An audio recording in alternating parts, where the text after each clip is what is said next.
Esto es Vida de Letras a través de Wadi TV. Seguimos en la Filey 2018 compartiendo momentos muy interesantes, momentos que se disfrutan al poder platicar con los autores que hacen parte de la programación. Vamos a conocer con quién charlaremos en esta ocasión.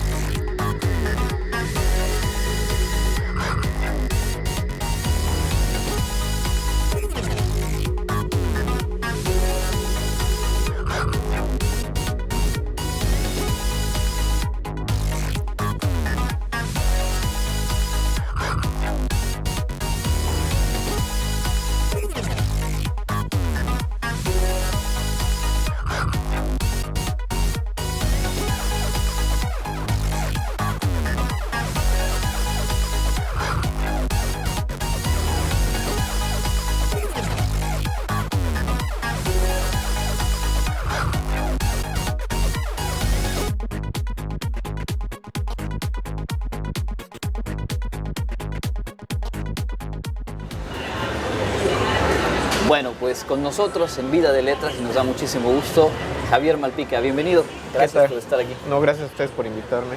Bueno, Javier, hace muy poquito, hace unos minutos apenas, terminó la presentación de este trabajo, La Calle de los Muertos, en un domingo al mediodía, los pasillos de la feria llena de niños. ¿Cómo te fue? ¿Cómo te sientes? Con mucho calor afuera, pero ya acá adentro está muy a gusto. Así es. Sí. Es territorio de lector y territorio no calor. Lo trabajamos así para los invitados.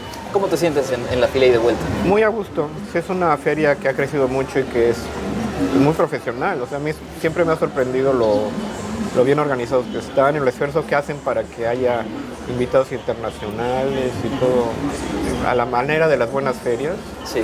Y como te comenté hace rato, un poco agradecer que haya como fomento a la lectura para los niños, sobre todo. Es un eslabón, o mejor dicho, es una cadena en la que van varios eslabones el lograr que uno o cientos de niños se formen como lectores.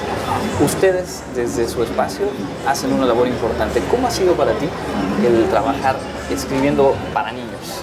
¿Cuáles son las dificultades y a la par cuáles son las satisfacciones que en otros espacios probablemente no los hay? Pues mira, lo que tengo yo es la vocación de escritor, ¿no? Y finalmente, ¿por qué escribir uno para niños? Es algo que se te dio, o sea, se me dio de pronto escribir para niños. Fue a través de que yo estudié un diplomado de creación literaria en la SUGEN y ahí conocí gente que se dedicaba a escribir para niños. Sí. Yo creía antes que escribir para niños era justamente escribir cuentos de hadas o escribir sobre el patito que no podía caminar y el lápiz que no podía escribir y cosas así que no me gustaban, no me parecían interesantes.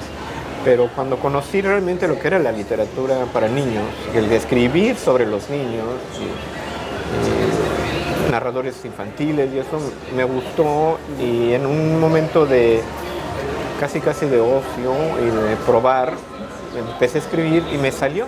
Es como siento que dicen que en muchas cosas, pero en el arte me parece que funciona mucho más que esto de que las cosas o te salen, o son, que haces, tienen que ser, o te salen fáciles o son imposibles.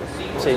Entonces para mí fue fácil, me salió y finalmente fue un género y un modo donde yo me sentía a gusto, escribir para niños.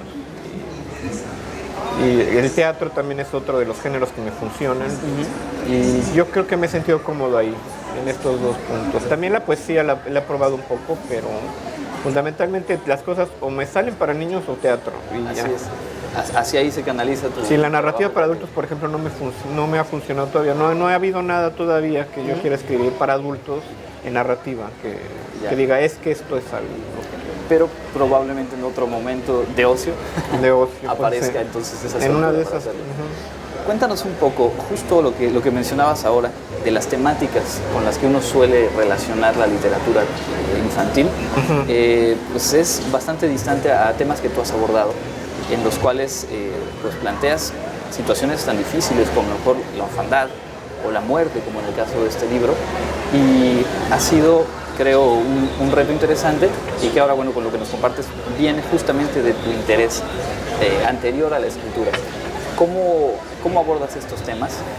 ¿Cómo el humor te ayuda a lo mejor a abordarlos? ¿Y hasta qué punto, al no hacerlo en otros casos u otros autores, podríamos decir que se subestima al lector, al niño como lector?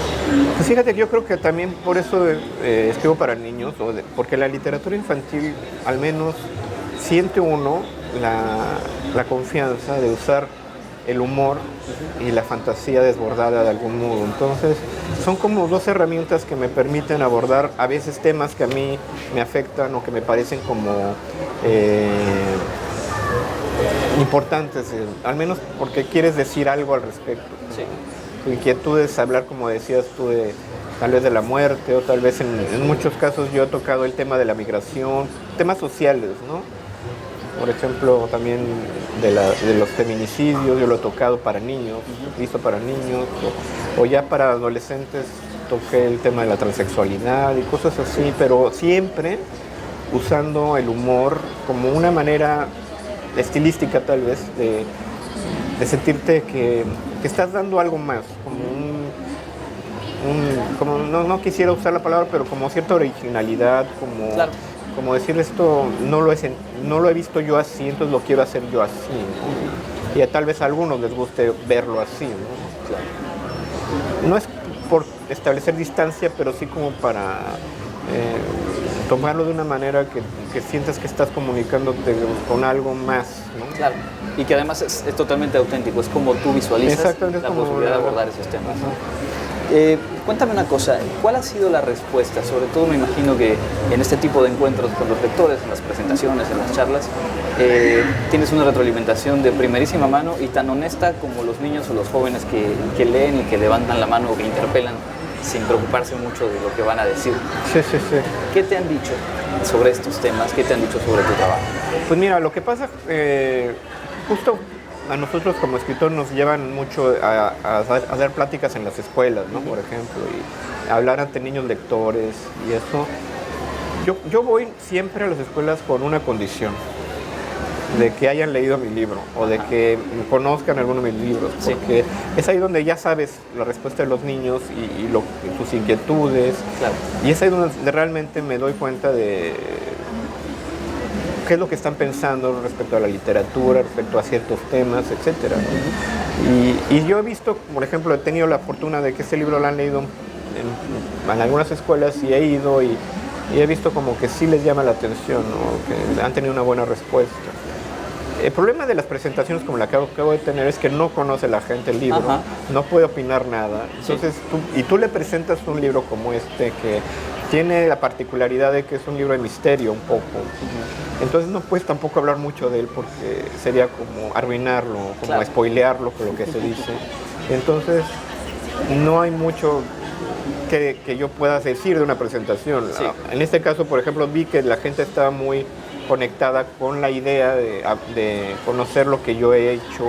Estuve con Mónica Brosson y estuvimos platicando sobre literatura infantil y sobre creación literaria, sobre cómo escribimos, cuál es nuestra técnica o nuestras inquietudes. Eso es lo que le gustó a la gente oír ahorita. En realidad del libro no pudimos hablar mucho porque... Claro.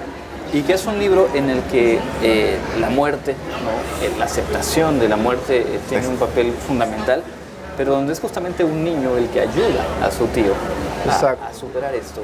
¿Por qué nos cuesta tanto a veces hablar del tema, ya no digamos enfrentarnos a la situación como tal? Es un asunto cultural, es un asunto pues, que a lo mejor tiene que ver con la educación, y la pregunta es, ¿tú buscas darle un poco la vuelta a esto al decir a la gente, bueno, hay que afrontarlo y hay que buscar la manera de sobreponerse? Sí, bueno, y también cuando escribe uno para niños, intentas evitar en lo posible el hacer esto de establecer un discurso obvio, ¿no? Y hacer como aleccionar al niño y decir un mensaje así como muy claro, esto tiene que pasar, que es otra cosa que la literatura infantil intentamos que no esté, ¿no? Los personajes viven las cosas y a partir de su experiencia, de sus acciones y todo, es como aprenden, y como en este caso, como dices, un niño ayuda como a aprender a un adulto, ¿no? Y que desgraciadamente eso pasa, ¿no? Un poco, ¿no? Que ya como adultos nos sentimos que lo sabemos todo de algún modo y que tenemos la verdad. Y también eso es una cosa que me gusta de la literatura infantil, que los niños acaban siendo también como motores y como reveladores de cosas que a lo mejor a nosotros como adultos ya se nos olvidan. Se nos olvida, de hecho, ver las cosas un poco de la manera infantil e inocente que deberíamos de pronto, ¿no? Y en este caso, pues creo que a través de eso, del humor y de un poco la fantasía, este niño ayuda a su tío a ver las cosas como deben de ser, ¿no? Quizás, ¿no? Seguro. Estamos platicando con Javier Malpica. Permítenos hacer una pausa en este punto. No. Hay muchas cosas más interesantes y también queremos platicar con él de su trayectoria, entre otras cosas, su vocación como físico. Él además es escritor, o antes de escritor, o a la par de desarrollarse como escritor, estudió la carrera de física y vamos a platicar sobre esto al volver. Continuamos en Vida de Letras a través de Wadi TV desde la Filey 2018 platicando con Javier Malpica. Javier, decíamos en la primera parte, lo dejábamos pendiente, tú estudiaste física. Dejaste como una cosa misteriosa para Exacto, decir, tiene que haber un punto de quiebre para que la gente diga, le doy clic al siguiente video. Lo sigo viendo. Cuéntanos, ¿cómo desarrollaste la vocación de escritor y cómo la de físico? Pues más bien, sí, como cosas que ocurren, la verdad, en la vida, ¿no? Y no soy el primer escritor que como que tenía otra vocación y que acabó haciendo letras, ¿no? De hecho, sobre todo en la dramaturgia hay muchos casos así, ¿no? Hugo Argüelles era médico, por ejemplo, y se dedicó más bien al teatro después, ¿no? A mí me pasó algo parecido. En realidad yo creo que sí es un caso de vocación equivocada en cuanto a que la física yo la estudié como un poco con esta idea de haz algo útil, niño, ¿no? O sea, ten un título y... Claro. Y la verdad es que me gusta la ciencia, me gusta mucho, pero yo ya después me puse a pensar que yo me acerqué a la ciencia o a la física desde un punto de vista muy romántico. Yo quería crear una máquina del tiempo o un teletransportador o cosas así, dramáticas. Sí.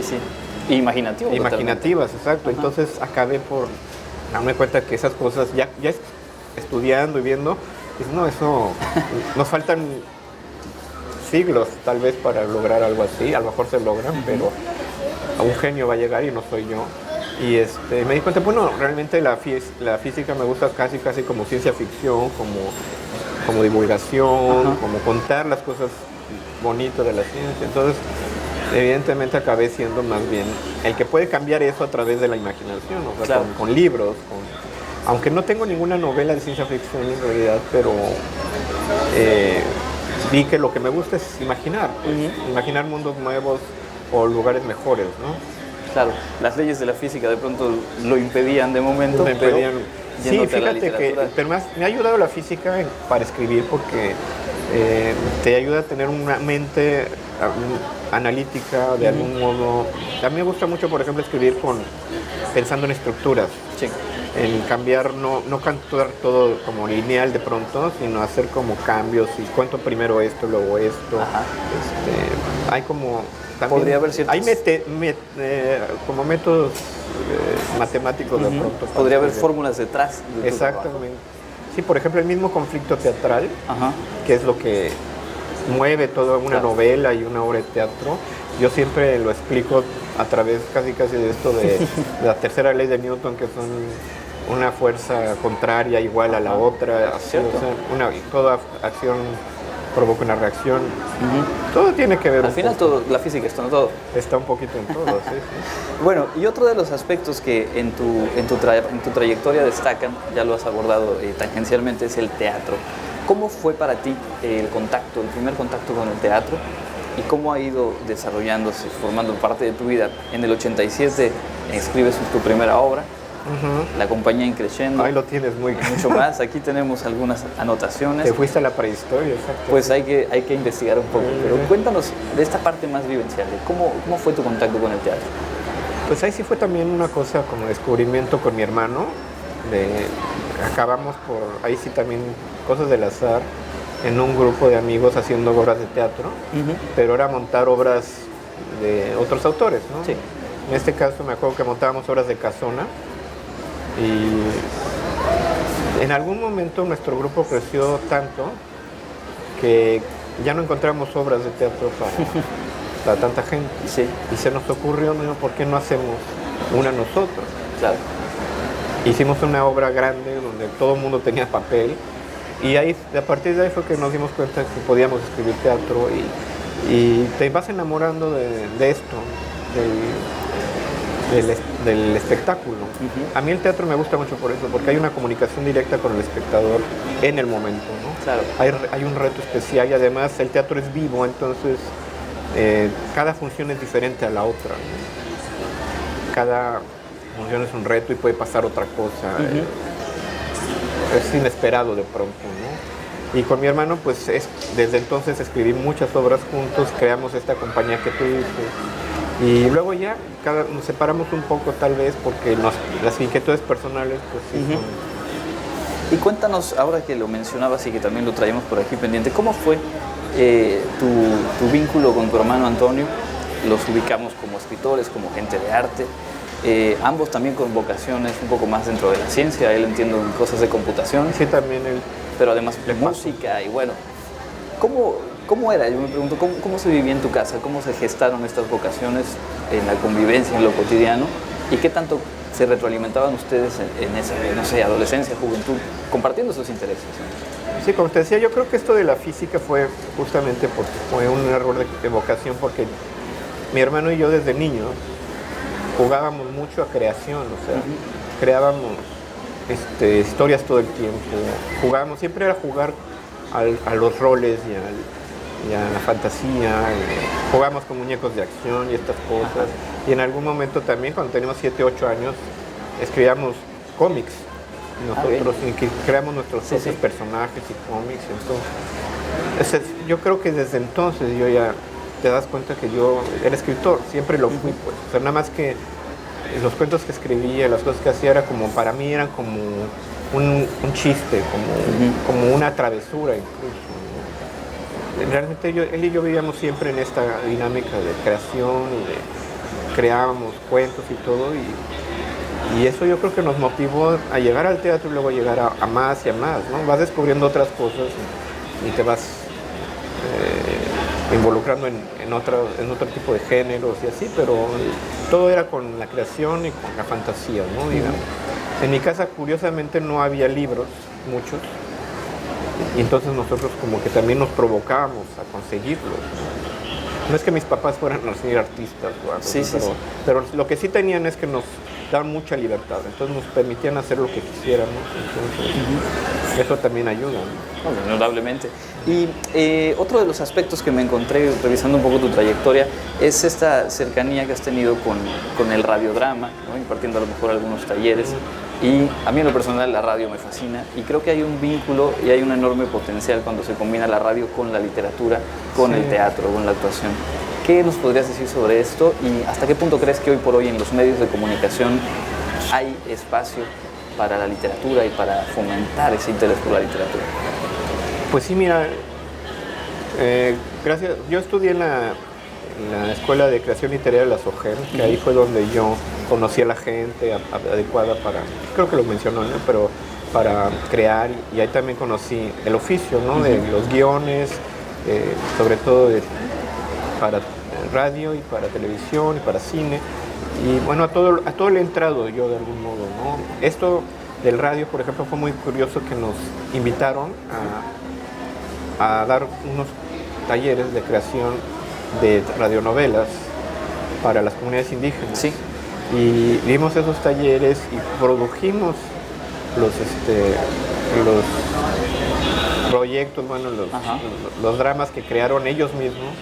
Y fue muy curioso, muy interesante, fue todo un reto, pero siempre lo que me ha gustado de esto es que siempre es como un juego, ¿no? Entonces como todo es divertido, todo es encontrar esto de hacer efectos sonoros, sí, es chistoso, ¿no? O sea, y en la radio te hace pensar, darte cuenta que también como que todo es también provocar bueno, en este caso al radioescucha, a su propia imaginación, ¿no? Claro.